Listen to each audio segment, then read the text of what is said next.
Opa, tudo bem? Eu sou o Luiz Camargo e seja muito bem-vindo. Geraldo Alckmin, mais conhecido aí como Chuchu, não consegue emplacar sua candidatura nessas eleições. E não sai aí dos insignificantes 6% nas pesquisas. O Alckmin sempre foi o candidato daquelas pessoas que se dizem de centro, pois equivocadamente acreditam que isso significa bom senso. Mas não se engane, além dos isentões, tem muita gente que se considera de direita, mas que nutre uma profunda aversão pelo Bolsonaro e que vão acabar engolindo o Chuchu por falta de opção. E diante disso, eu acredito aí que o Tucano pode sim crescer nessas eleições, mas seu desempenho até agora tem sido tão pífio que nem a cúpula do PSDB está acreditando nisso. E desesperados, primeiro tentaram imitar o Bolsonaro em suas já tradicionais recepções acaloradas nos aeroportos. Só que enquanto a do Bolsonaro é espontânea e organizada aí pelos seus milhares de eleitores fiéis, a do Alckmin foi uma encenação mal feita, nitidamente forjada com os integrantes aí da sua campanha e os membros do seu partido. Basta comparar.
Depois que perceberam aí que isso foi ridículo e de fato não funcionou, agora partiram para o ataque.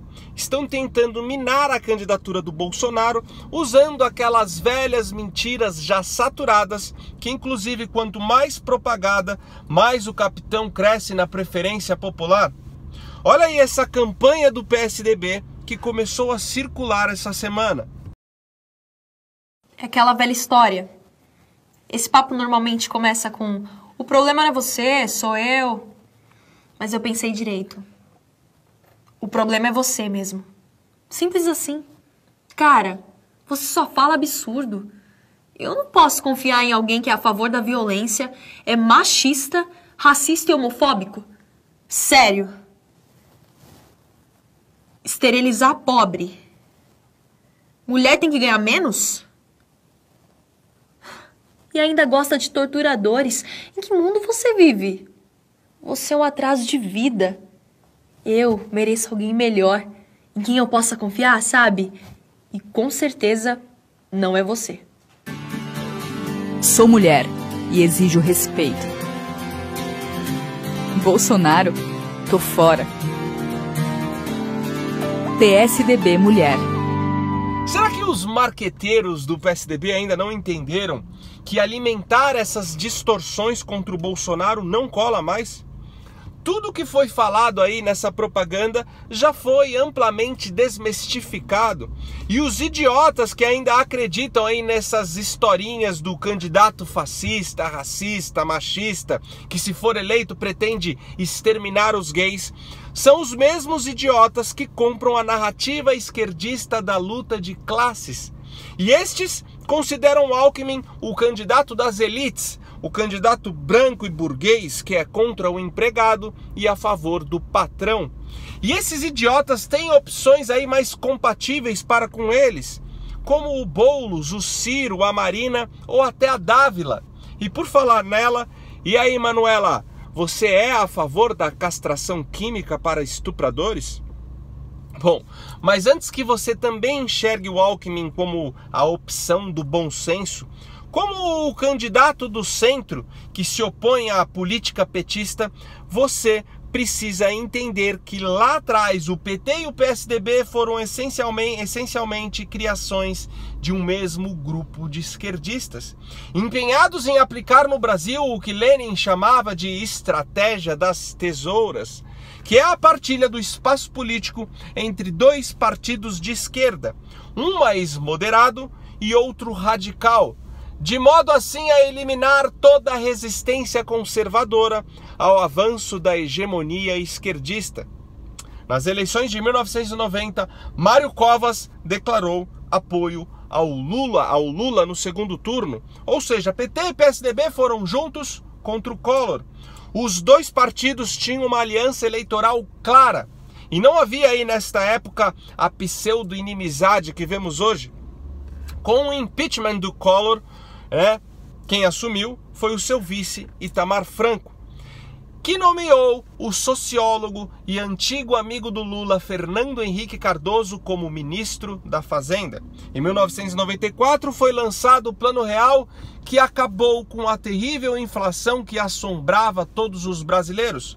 E assim foram criadas as condições ideais para a candidatura de FHC à presidência. E nas eleições presidenciais de 1994, a esquerda brasileira ficou pela primeira vez dividida. Foi aí que nasceu a polarização PT e PSDB. E PSDB sendo então governo, o PT tornou-se oposição imediatamente. Com o agravamento aí dessa rivalidade, o PT passa a ser o maior representante da esquerda brasileira. E tendo o PSDB estabelecido no governo FHC algumas medidas economicamente liberais, o discurso em torno da ideologia partidária começou a mudar. O PT passou a caracterizar o partido dos pobres e oprimidos, e o PSDB o partido da burguesia. E mais para frente, com a revitalização de antigos partidos comunistas como o PCdoB e PCB, e com a chegada de novos partidos de extrema esquerda como o PCO e o PSTU, e na escassez de legendas de direita, um partido de esquerda moderada como o PSDB acaba por ser confundido com a própria direita. O verdadeiro culpado da falência aí da nossa educação, o responsável pela implantação da doutrinação esquerdista nas escolas, não foi o PT. Foi no governo do Fernando Henrique Cardoso que o MEC adotou o método socioconstrutivista do Paulo Freire. A progressão continuada que passa o aluno mesmo sem ele ter aprendido nada é uma criação tucana. E não para por aí. A recente lei da imigração que escancara nossas fronteiras é de autoria do PSDB e foi apoiada pelo Geraldo Alckmin. Exatamente como o PT, PSOL e companhia, os tucanos, apesar de não usarem vermelho, defendem a função social da propriedade. Ou seja, não são favoráveis à propriedade privada e não tem nada mais socialista que isso. O PSDB e o seu candidato Geraldo Alckmin defendem também, assim como o Ciro Gomes, o Boulos e todos os petistas, o imposto de renda progressivo, o imposto sobre grandes fortunas, o imposto sobre herança. Fora que todo tucano que se preze deve ser conivente com as pautas progressistas da agenda globalista. E o Alckmin também não fica fora disso. E para trazer um fato que figura de maneira bem prática tudo isso, no dia 2 de dezembro de 2017, São Paulo sediou um evento chamado Manifesto de Convergências pela Democracia e Direitos Humanos. Este evento foi organizado por uma ala do PSDB chamada Esquerda pra Valer. Bom, tem uma ala aí no PSDB chamada Esquerda pra Valer, só isso já bastaria.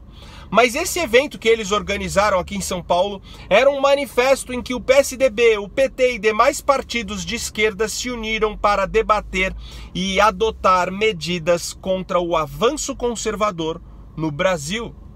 E estavam lá toda a elite tucana, Luísio Nunes, José Serra, o Zé Aníbal, até o Dória marcou presença. E claro que não poderia faltar o Chuchu.